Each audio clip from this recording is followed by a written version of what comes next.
Bonjour à tous. Donc, le transport sanitaire bariatrique est un élément indispensable d'une structure des parcours de soins d'un patient obèse. Le transport sanitaire des personnes atteintes d'obésité massive soulève des difficultés majeures qui ne garantissent pas toujours un transport digne et sûr, induisent des retards à l'admission hospitalière en situation d'urgence et des prolongations de séjour, difficultés d'accès aux explorations ou de retour à domicile. Donc, transport digne, c'est comme on vous a montré, comme on a déjà dit, c'est des patients qui sont mis sur un matelas coquille et qui sont mis directement à terre dans une camionnette. Donc, ce n'est pas digne.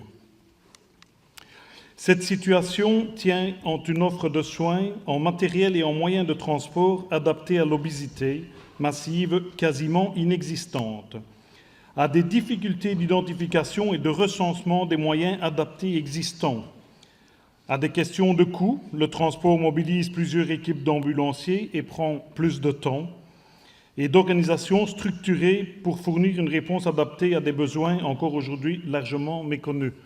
Il faut savoir que quand l'ambulance bariatrique sort, c'est d'office 4 secouristes ambulanciers qui accompagnent. Donc, il faut mobiliser ces 4 personnes. Pourtant, ces besoins vont s'accroître en raison d'une part de l'incidence de cette pathologie dans la population et d'autre part du fait de la structuration de l'offre de soins. En mars 2011, création d'un groupe de travail du Conseil national des secours médicaux d'urgence pour un avis sur la création d'un vecteur. En 2011, la santé publique se rend compte qu'on a des patients obèses et qui ne sont pas bien transportés. On est en 2015, on est toujours au même point. Pouvant transporter un patient de 160 kg, de plus de 160 kg. Il faut savoir qu'à partir de 130 kg, on considère que c'est obèse, donc maintenant nous devons nous déplacer à partir de 130 kg. Donc forcément 24 heures sur 24, 365 jours par an, capable de donner des soins de qualité et d'accueillir une équipe SMUR et intégrée à l'AMU. Les objectifs étaient d'arriver à ce que le patient bariatrique bénéficie des soins identiques et de même qualité, puisse être pris en charge dans le respect de sa dignité et ne soit pas pénalisé par des délais d'intervention majorés. Délais d'intervention qui sont forcément majorés, parce que quand nous partons de Gilly pour aller à Tournai, ce qui fait 1h15. Mais apparemment, en 2015, c'est toujours normal. Donc, les problèmes décrits en préhospitalier, comme Bernard en parlait, se retrouvent alors posés à l'identique avec la circonstance aggravante qu'une grande partie des acteurs présents en préhospitalier, les services incendie, ne sont plus présents et ne peuvent s'engager sur de telles missions. Devant le refus de prise en charge des transporteurs, le service hospitalier se voit contraint de prolonger l'hospitalisation. Un exemple, vous avez un patient de 212 kg à Tournai qui doit rentrer à son domicile, pas d'ambulance sur Tournai pour rappeler son patient, pour amener le patient à son domicile. L'ambulance de Mons, problème technique, reste celle de Gilly. Celle de Gilly ne pouvait pas partir comme eux le voulaient parce qu'ils nous préviennent 5 minutes avant, donc on dit non, ça sera pour demain. Donc vous voyez, un patient qui est resté hospitalisé une nuit supplémentaire, faute de moyens, de temps pour pouvoir prendre ce patient. À l'heure actuelle, nous hésitons avant de repartir, avant d'aller chercher ces patients, car nous sommes confrontés à un manque d'aide pour ramener ces patients. Voici un exemple de cette patiente de 212 kg. Comme vous pouvez remarquer, quand nous sommes arrivés au domicile, voilà la largeur de la porte et il fallait tourner directement. Si vous voyez la patiente, c'est une des plus larges que nous avons eues malheureusement. 212 kg, le brancard ne passait pas la porte, elle non plus. Refus des pompiers de venir nous aider, ce n'est pas de l'aide médicale urgente. 2 heures pour remettre cette patiente dans son lit. Donc, on n'a pas fait appel à un maçon, on ne savait pas qu'on pouvait le faire, mais dorénavant nous allons le faire. Vous avez ici une porte qu'il a fallu démonter, longer la maison et rentrer par l'arrière. Donc 4 personnes, 2 heures.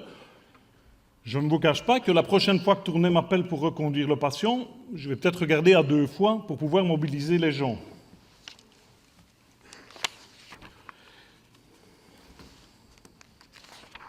Donc, sur la base de la synthèse des travaux du CNSMU, nous avons fait aménager une ambulance.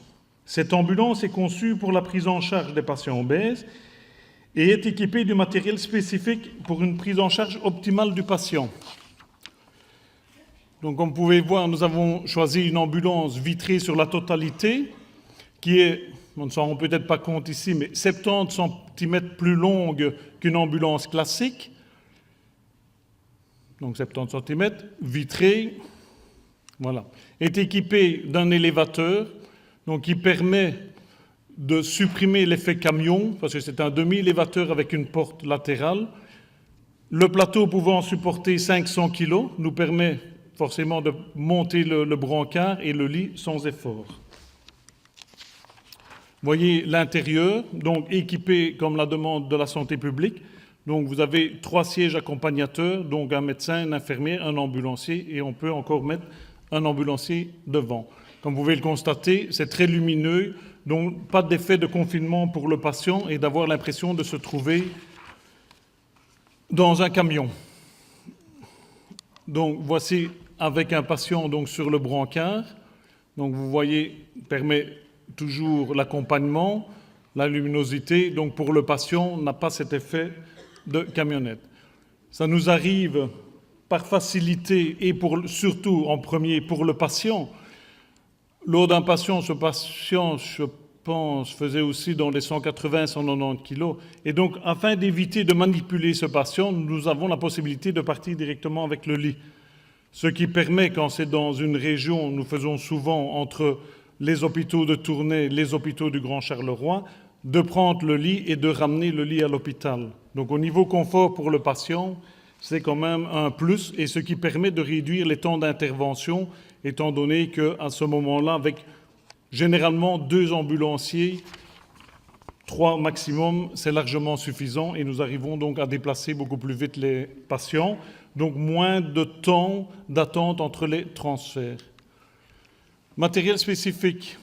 Nous avons opté pour le brancard Striker, qui a un poids maximum de 727 kg. Il existe des brancards Fernot. Ils en ont sorti un nouveau qui pourrait monter jusqu'à 380 kg. Les scoops, tout le monde connaît, c'est le même que celui dans les ambulances classiques. Le problème étant la largeur aussi, où si on met le patient de 160 kg, on ne voit plus le scoop, donc pas d'utilité.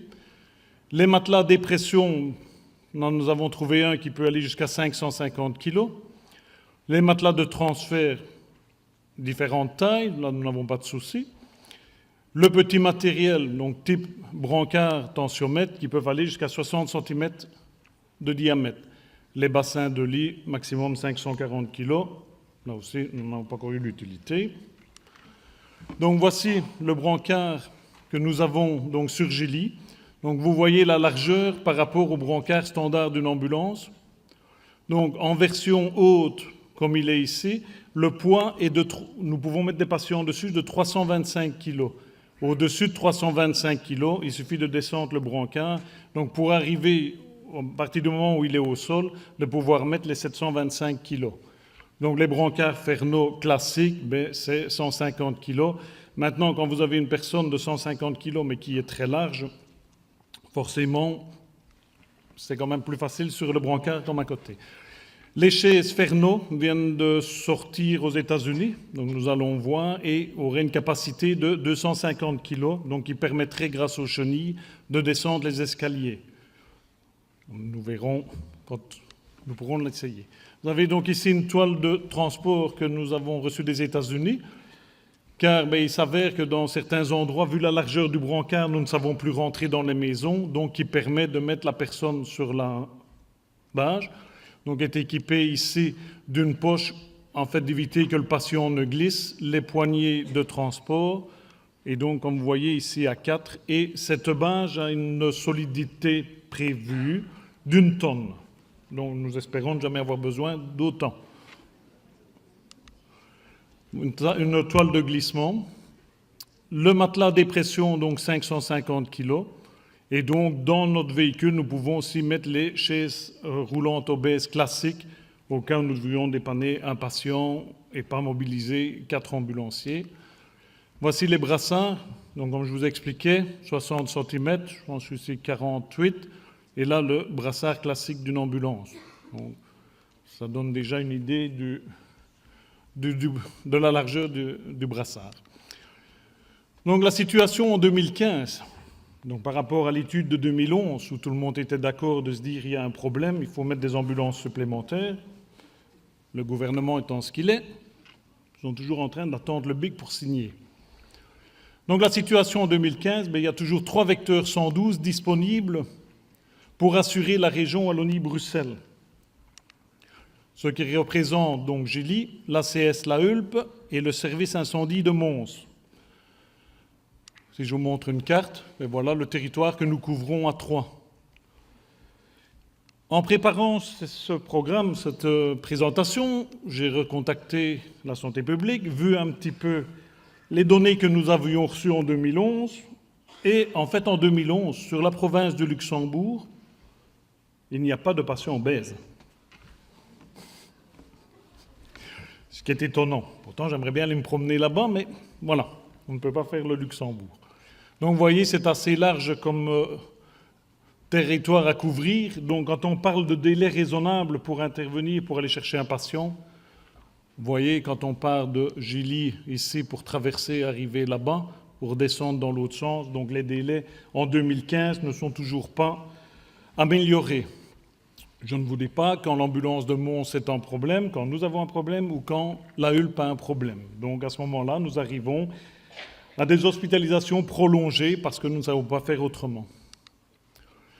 Vous allez me dire ailleurs, est-ce que c'est mieux? Non, c'est le même problème partout en Europe. Quels moyens ils ont? Bernard vous a montré une partie des moyens. Effectivement, en faisant le tour, voici l'ambulance, la toute première qui avait été faite sur Marseille.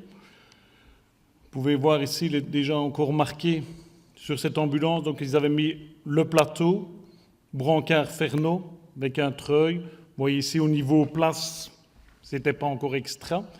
Il faut savoir que sur la première ambulance, ils avaient marqué ambulance bariatrique. Ça n'est pas resté longtemps parce que, les gens ne comprenaient pas le mot bariatrique. Et puis, deuxièmement, ce qui est tout à fait logique, c'était devenu discriminatoire. Les gens voyaient passer l'ambulance, c'était marqué bariatrique dessus. Donc, je ne vous laisse pas des commentaires que vous pouvez se faire en voyant passer l'ambulance. Notre système d'ambulance, avec plateau élévateur, mais comme vous pouvez le remarquer, niveau clarté, confinement, voilà, solution que nous n'avons pas voulu. C'est exactement les mêmes véhicules que nous retrouvons en Allemagne, en Hollande, au Portugal, en Espagne. Donc, il n'y a pas de spécificité. Donc, je ne vous ai pas mis les photos de tous les pays parce que c'est exactement toutes les mêmes ambulances. Donc, voilà. Donc, bien sûr, nous avons les extrêmes pour les pays où, forcément, il y a de l'extrême. Et nous avons les États-Unis. Comme on parle qu'en 2030, 2050, tout le monde sera obèse, je pense que je devrais peut-être investir dans un véhicule ainsi. On verra ce que ça donnera. Nous avons celui-ci, et ça, je pense que ça sera peut-être plus récent, avec le réchauffement climatique et les inondations qu'on nous annonce, que la Flandre devait bientôt être noyée. Je pense que pour aller à Bruxelles, on devrait investir dans un véhicule ainsi. On verra ce que l'avenir nous réservera. Donc, voici une petite note. Quand nous vieillissons, nous prenons du poids. C'est parce que nous accumulons beaucoup d'informations dans nos têtes. La tête ne pouvant plus contenir tant d'informations, commence à remplir le reste du corps. Tu comprends maintenant, je ne suis pas gros, je suis juste instruit. Merci.